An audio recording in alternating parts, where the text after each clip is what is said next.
Hey, it's Sean here. Just want to do a little tip of the day. So on your landscapes, you kind of want to do plein air, if possible, once in a while.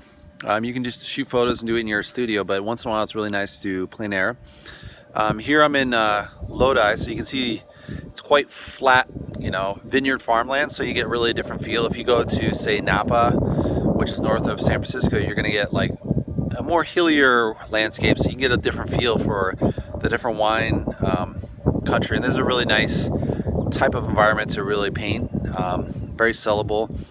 And you don't have to do all your work on this, but it's really good to kind of do some landscape that's wine based, wine country. You might want to do, like, if you're in different parts of the country, maybe you do cornfields, but probably not as romantic as, say, a wine field, because you have like the wine to grape to bottle to tasting experience that you're going to have with wine. So I'd highly suggest that as a good place to paint and take pictures and use that as background. All right, that's my tip of the day. Thanks.